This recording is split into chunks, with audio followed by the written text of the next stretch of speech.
మన ముకుంద జ్యువెలరీలో republic sale flat 10% off on VA అన్ని జ్యువెలరీ మీద నూతన బ్రాంచెస్ జూబ్లీ హిల్స్ వైజాగ్ లో అతి త్వరలో ప్రారంభం. ఫోన్ అక్రమ ట్యాపింగ్ కేసులో మాజీ ముఖ్యమంత్రి కేసీఆర్ కు సిట్ నోటీసులు జారీ చేసింది. సెక్షన్ 160 సిఆర్పిసి కింద విచారణకు హాజరు కావాలని నోటీసులో పేర్కొంది. స్పందించిన కేసీఆర్ మున్సిపల్ ఎన్నికల్లో తలమునకలై ఉన్నందున మరో తేదీ ఇవ్వాలని కోరారు. సుముఖత వ్యక్తం చేసిన సిట్ ఇవాళ రెండో విడత నోటీసు ఇచ్చే అవకాశం ఉన్నట్లు తెలుస్తోంది. అయితే తనను ఎర్రవల్లిలోనే విచారించాలన్న గులాబీ దళపతి విజ్ఞప్తిపై న్యాయ సలహా మేరకు సిట్ నిర్ణయం తీసుకోనున్నట్లు సమాచారం.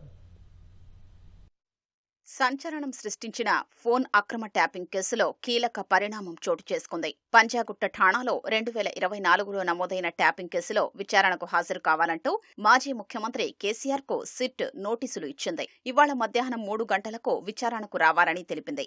అయితే 65 ఏళ్ల కంటే ఎక్కువ వయస్సు ఉన్నందున పోలీస్ స్టేషన్ కు తప్పనిసరిగా హాజరు కావాల్సిన అవసరం లేదన్నారు. జూబ్లీహిల్స్ స్టేషన్లో స్వచ్ఛందంగా హాజరు కావచ్చని, లేదంటే హైదరాబాద్ కమిషనరేట్ పరిధిలో మరే ప్రదేశంలోనైనా విచారణ కోరవచ్చని నోటీసుల్లో పేర్కొన్నారు. దర్యాప్తు బృందంతో ఆ ప్రదేశానికొచ్చి విచారిస్తామని తెలిపారు. నోటీసు ప్రతిని బంజారాహిల్స్ నందినగర్లోని కేసీఆర్ నివాసానికి సిట్ ప్రతినిధి తీసుకెళ్లారు. అక్కడ కేసీఆర్ అందుబాటులో లేకపోవడంతో ఇంట్లో ఉన్న సిబ్బందికి నోటీసు ప్రతిని అందించారు. సిట్ ఇచ్చిన నోటీసుపై స్పందించిన కేసీఆర్ మున్సిపల్ ఎన్నికల కార్యక్రమాల్లో బిజీగా ఉన్నందున విచారణకు హాజరు కాలేనన్నారు. మరో తేదీ సూచించాలన్న మాజీ సీఎం విచారణ నిమిత్తం సిద్దిపేట జిల్లా ఎర్రవల్లిలోని తన ఇంటికే రావాలని కోరారు. సెక్షన్ 160 సిఆర్పిసి ప్రకారం 65 ఏళ్లు మించిన వ్యక్తి విచారణ కోసం పోలీస్ స్టేషన్ కు రావాల్సిన అవసరం లేదని తెలిపారు.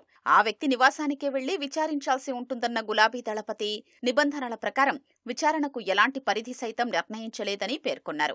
ఇకపై ఎలాంటి నోటీసులు పంపినా ఎర్రవల్లి చిరునామాకే పంపాలని కోరారు. మాజీ ముఖ్యమంత్రిగా, ప్రధాన ప్రతిపక్ష నేతగా, దేశ పౌరుడిగా తాను దర్యాప్తునకు పూర్తి స్థాయిలో సహకరిస్తానని స్పష్టం చేశారు. కేసీఆర్ సమాధానంపై స్పందించిన సిట్ నేడు మరో నోటీసు ఇవ్వనుంది. అయితే ఎర్రవల్లిలోనే విచారించాలన్న విజ్ఞప్తిపై న్యాయ సలహా తీసుకున్న అనంతరం సిట్ నిర్ణయం తీసుకోనున్నట్లు తెలుస్తోంది. ఒకవేళ కేసీఆర్ విచారణకు హాజరైతే అడగాల్సిన ప్రశ్నావళిని సిట్ ఇప్పటికే సిద్ధం చేసుకున్నట్లుగా తెలుస్తోంది. ముఖ్యంగా ప్రధాన నిందితుడు ప్రభాకర్ రావు పునర్నియామకానికి సంబంధించిన నోట్ ఫైల్ ఆధారంగా ఆయన్ను ప్రశ్నించే అవకాశం కనిపిస్తోంది. ఉమ్మడి రాష్ట్ర చరిత్రలో ఎన్నడూ లేని రీతిలో విశ్రాంత అధికారిని ఇంటెలిజెన్స్ విభాగానికి ఓఎస్డీగా నియమించడంలోనే కుట్ర ఉందనే కోణంలో దర్యాప్తు ముమ్మరం చేసింది. దీని వెనుక మర్మమేమిటని తేల్చడం ద్వారా ఫోన్ అక్రమ ట్యాపింగ్ అంతిమ లబ్ధిదారులెవరో తేలుతుందనే ఆలోచనతో సిట్ ఉన్నట్లు తెలుస్తోంది.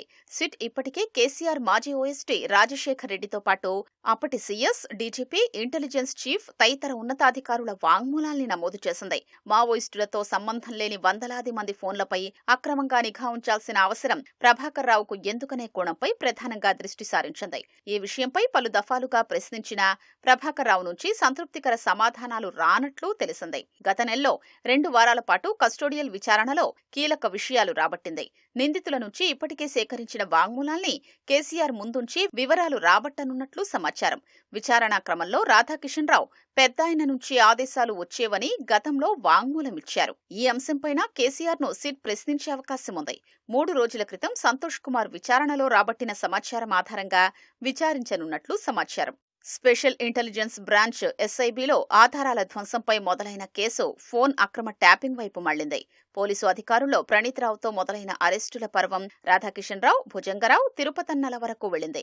అయితే కేసు నమోదైన సమయంలో ఎస్ఐబి మాజీ చీఫ్ ప్రభాకర్ రావు, ఓ ఛానల్ నిర్వాహకుడు శ్రవణ్ రావు అమెరికా వెళ్లిపోయారు. దర్యాప్తు క్రమంలో ప్రభాకర్ రావును ప్రధాన నిందితుడిగా గుర్తించిన అధికారులు రెడ్ కార్నర్ నోటీసుల ద్వారా వారిని భారత్కు రప్పించారు. ప్రభాకర్ రావును విడతల వారీగా విచారించిన దర్యాప్తు బృందం గత నెలలో 2 వారాలుగా కస్టోడియల్ విచారణలో కీలక సమాచారం రాబట్టింది. ఆ తర్వాతే పరిణామాలు వేగంగా మారిపోవడంతో బీఆర్ఎస్ నేతల విచారణ ప్రక్రియ ఊపందుకుంది. తొలుత ఈ నెల 20న హరీష్ రావు, 23న కేటీఆర్, 27న సంతోష్ రావును పిలిచి వాంగ్మూలాలు నమోదు చేశారు. తాజాగా కేసీఆర్ ను విచారణకు పిలవడం ఆసక్తికర చర్చకు దారితీసింది.